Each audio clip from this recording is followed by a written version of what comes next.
Hola, ¿qué tal amigos? Los saludo fraternalmente en este día en el cual nos reunimos para vivir la experiencia de aprender y compartir un mensaje de la palabra de Dios. Bienvenidos. Hoy hablaremos acerca del Evangelio de Mateo, capítulo 22, verso 14. La escritura dice, porque muchos son llamados y pocos escogidos. En este tiempo de aislamiento, muchas personas alrededor del mundo debaten acerca de la situación financiera, lo que se proponen hacer al terminar el aislamiento, y miles de personas pasan su cuarentena anhelando que todo termine para seguir con su agitada vida, deambulando de aquí para allá, buscando al Dios falso del dinero, deseando que pronto se retorne al estado de un enorme hormiguero humano de personas corriendo de aquí para allá. Y claro, de repente algunos piensan en Dios. Sin embargo, la pregunta es, ¿cuántos de ellos son realmente salvos? Y quizás pudiéramos decir que cuán pocos tienen una relación con Jesús. En esta época del año que habitualmente se reconoce como Cuaresma, recordamos la última semana en Jerusalén, hace 2000 años antes que Jesús muriera, y especialmente recordamos su muerte, su sepultura y la resurrección. La pregunta es, ¿fue diferente aquel entonces? ¿Es diferente ahora? Y quizás la respuesta sea no, no lo es, ni lo fue. La naturaleza humana ha sido la misma de siempre, perdida, sin Dios, depravada. ¿Por qué podría ser diferente? En Jerusalén la humanidad, incluso en su mejor expresión, mostró la verdadera naturaleza y crucificó al Hijo de Dios. Lo que pasó allí nos muestra básicamente dos cosas.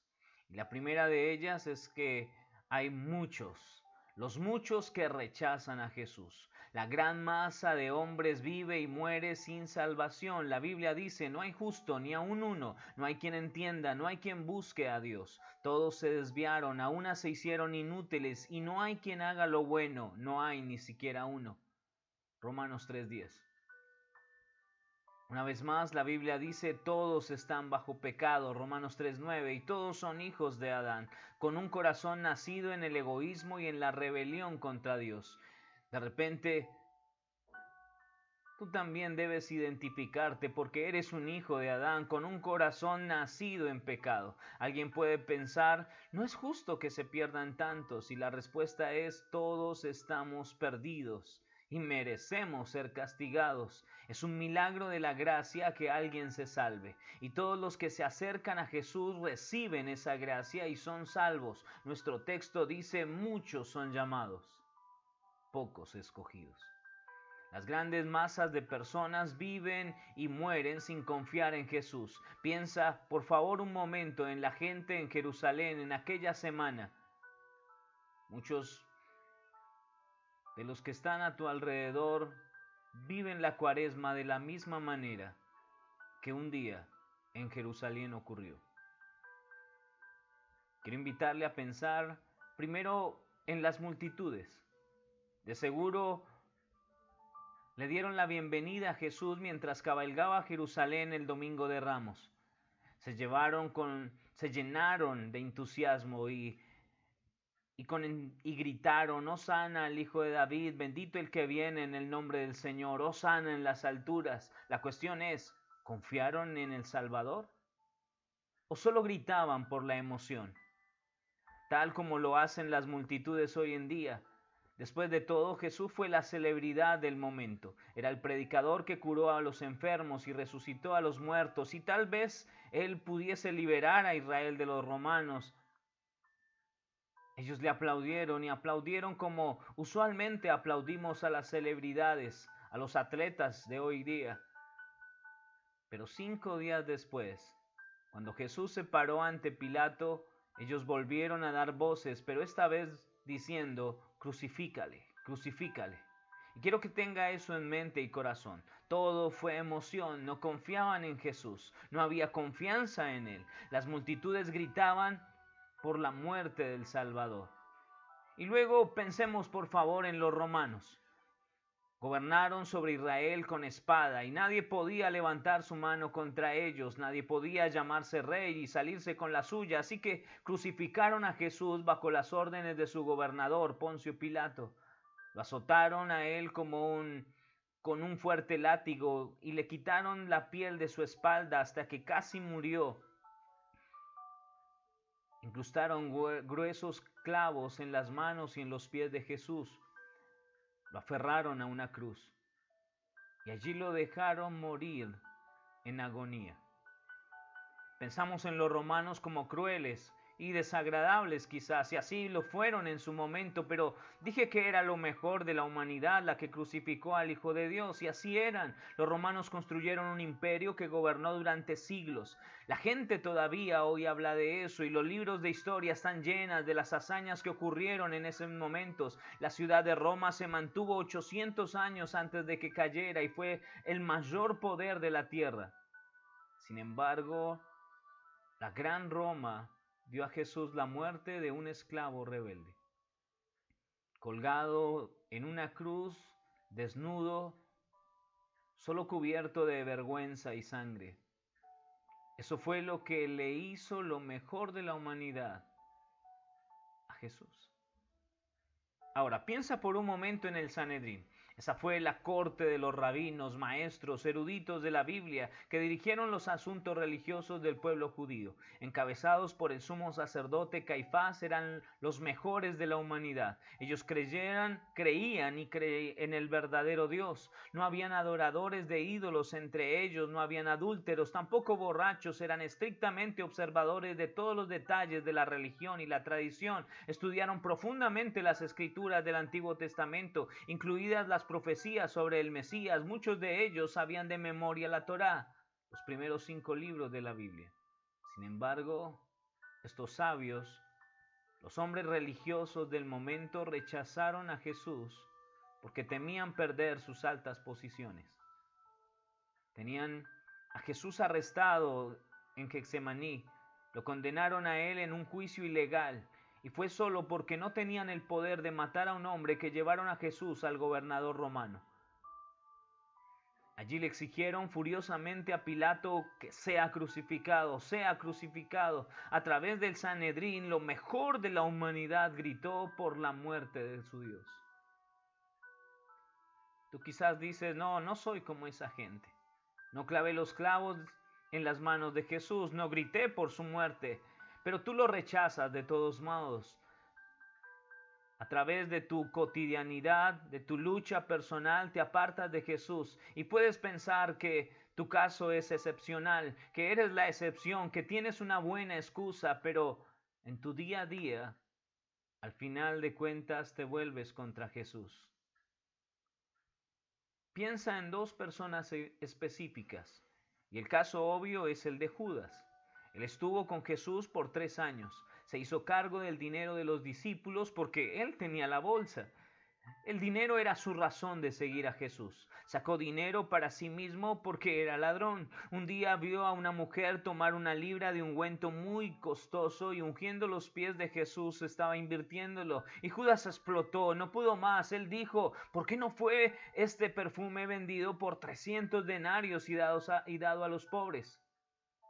De hecho, esto era significativo, porque un denario era el salario de un día para un trabajador del común. 300 denarios era la paga de casi un año. Judas no podía soportar gastar tanto dinero. Quería que el dinero fuera puesto en la bolsa para que él lo manejara y posiblemente también pudiese robarlo. Las cosas no estaban funcionando como él esperaba y parecía que no sería rico después de todo. Y no mucho tiempo después, salió a traicionar a Jesús por 30 piezas de plata. Sí, Judas caminó con Jesús, pero al final eligió el dinero y rechazó al Salvador. Ahora piense por un momento en el gobernador romano, Poncio Pilato. Era un hombre duro que usaba la fuerza para mantener la paz. Él había dado muerte a muchos, pero él tenía su propia lucha interior. Como gobernador, él sabía que Jesús había sido aclamado cuando entró en Jerusalén 5 días antes en su asno. Su esposa le dijo: no tengas nada que ver con ese justo. Cuando el Sanedrín le exigió que matara a Jesús, Pilato se preguntaba ¿por qué? Entrevistó a Jesús y lo sacó a él diciendo: no hallo en él ningún delito. Él no quería crucificar a Jesús. En cambio, envió a Jesús a ser azotado. Pensó que podía satisfacer a sus acusadores sin que tuviera que morir Jesús. Después de eso, Pilato volvió a decir: ningún delito hallo en él. Pilato tuvo una lucha interior. Él sabía que Jesús era inocente. Él no quería crucificarlo. La Biblia dice: procuraba a Pilato soltarle. Pero la pregunta es: ¿por qué no dejó que Jesús fuera libre? Y hay muchas razones, pero déjeme decirle una: en su corazón, por encima de su sentimiento de culpa y hasta la certeza de la inocencia de Jesús, se encontraba su trabajo, su alta posición. Ese era su Dios, y el Sanedrín lo sabía. Ellos gritaron: si a este sueltas, no eres amigo de César. Ellos gritaron: no tenemos más rey que César. Se quejarían de Pilato al emperador en Roma, dirían que liberó a un hombre que se hacía llamar rey. Aunque el reino de Jesús no es de este mundo, y Pilato lo sabía. César se enojaría con el gobernador y Pilato perdería su posición, incluso su cabeza. Pilato eligió lo que más le importaba y crucificó al Hijo de Dios sin pecado. ¿Eres tú mejor? Tienes tus propias razones. Tú dices: no tengo tiempo para las cosas de Dios y para la iglesia.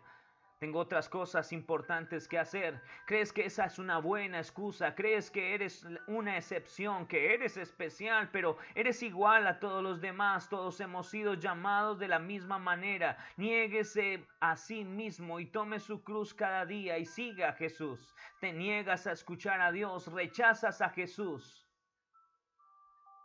Tú dices: bueno, lo que sucede es que no me siento tan feliz allí. No me siento tan cómodo como quisiera y además ya no podemos reunirnos, no es igual. Algunas personas me hirieron, me siento mal, o tengo este o aquel problema, tengo una lucha interior, no puedo confiar en Jesús. Y crees que eres una excepción especial. Pero déjeme decirle: tú eres lo mismo que cualquier otra persona que se coloca a sí mismo primero. Eres como Pilato, como Judas. Y si no te arrepientes y confías en Jesús, terminarás igual que ellos. Déjeme decirle algo más. Los pocos. Dios atrae a los pocos a Jesús. Jesús dijo: ninguno puede venir a mí si el Padre que me envió no le trajere. Dios atrae a las personas a Jesús para ser salvos. Y yo estoy seguro que hoy Dios te está atrayendo a ti. Piensa en Pedro. Él negó a Jesús 3 veces. Le preguntaron: ¿no eres de sus discípulos? Y él negó y dijo: no lo soy. A una mujer le respondió: mujer, no lo conozco. Esa noche Pedro rechazó a Jesús negándole 3 veces. Si Jesús lo hubiera dejado en esa condición, habría vivido su vida y se habría ido finalmente al infierno. Pero Pedro, por la infinita misericordia de Dios, a pesar de sus múltiples equivocaciones, de sus grandes errores, fue partícipe de la misericordia de Dios y del mismo Jesús. Después de la resurrección, Él sopló y les dijo: recibid el Espíritu Santo. También te puede ocurrir a ti.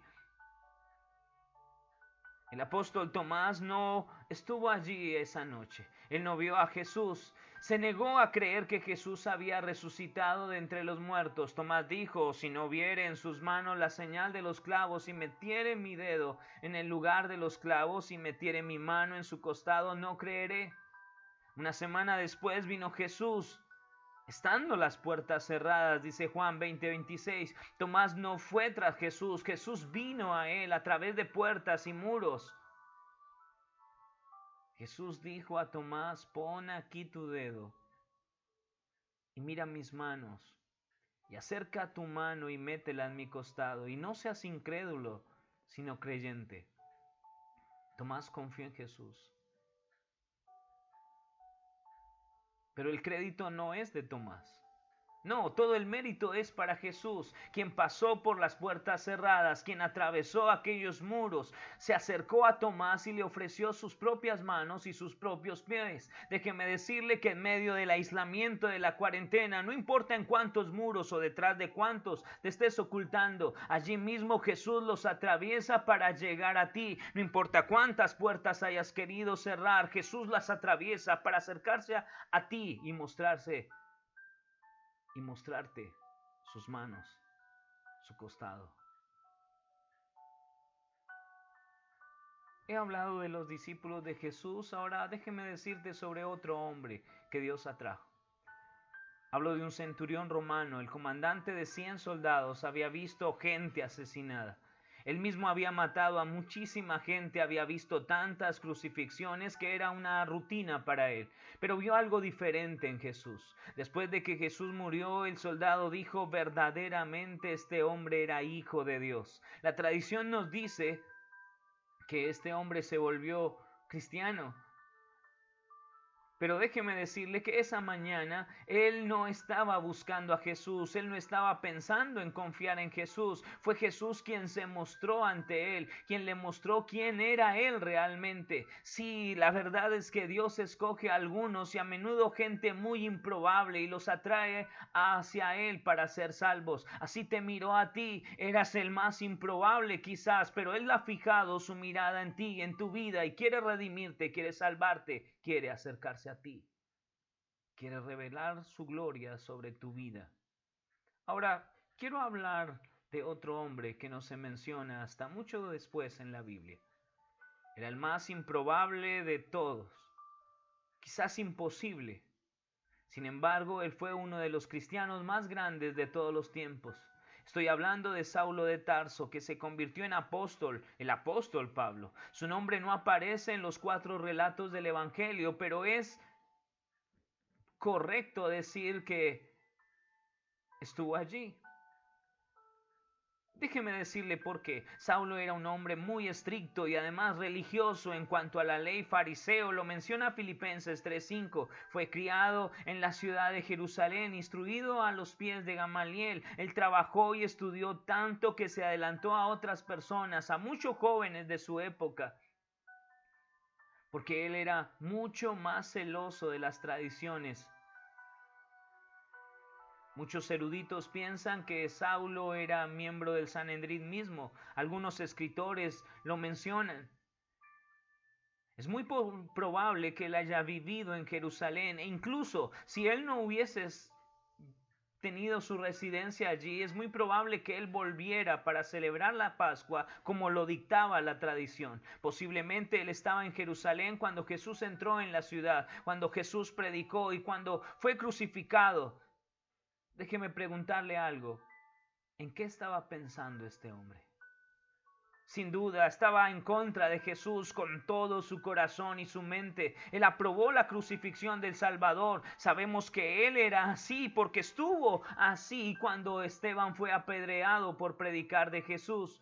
Los hombres que lo apedrearon pusieron sus ropas a los pies de un joven que se llamaba Saulo. Hechos 7:58. Saulo consentía en su muerte.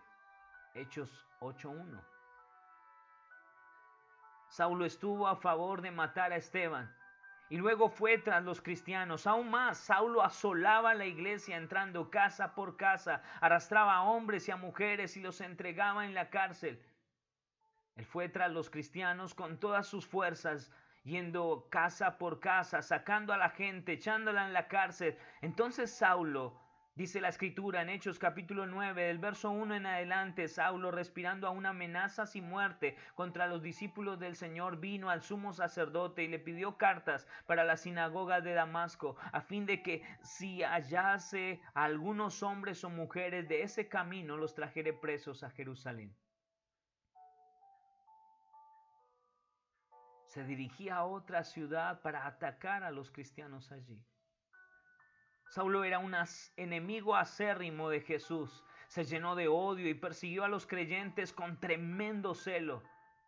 Él no estaba buscando a Jesús, él no quería a Jesús, él más bien odiaba a Jesús. Sin embargo, se convirtió poco tiempo después, él fue uno de los elegidos. Dios lo había escogido para salvación, Dios lo atrajo a Jesús. Cuando eso era lo último que él quería, Saulo se convirtió en un apóstol, en el escritor de una muy buena parte del Nuevo Testamento, en alguien que trascendió en la historia significativamente. Y quizás tú de repente tienes un corazón reacio hacia el evangelio, duro contra Jesús y el evangelio. Quizás has escuchado tantas cosas que han llenado tu mente y tu corazón y te han puesto en contra de lo que es el cristianismo y Jesús, el evangelio y la Biblia. Pero déjeme decirte algo. Si estás escuchando esto, es porque Jesús te está trayendo hacia Él. ¿Sabe?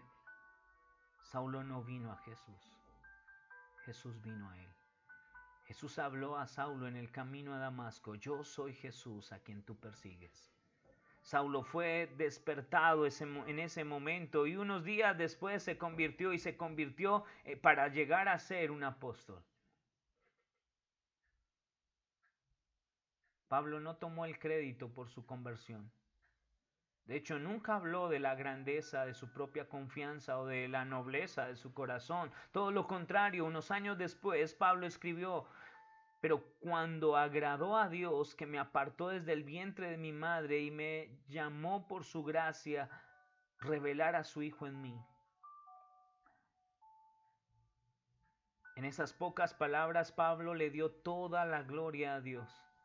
Dios lo separó desde el vientre de su madre, es decir, Dios lo eligió antes de que él naciera. Dios los llamó por su gracia. Pablo no quería confiar en Jesús, pero Dios los llamó por su gracia, por su misericordia. Pablo no aprendió a confiar en Jesús ni a estudiar su camino hacia la salvación. Dijo que era la gracia de Dios quien reveló a Jesús en él. Y eso es todo el crédito para Dios. Fue toda la gloria de Dios. Ahora déjeme decirle algo. Dios te ha elegido a ti para ser salvo. Quien quiera que seas. Cualquier pecado que hayas cometido. Si confías en Jesús, serás salvo para siempre.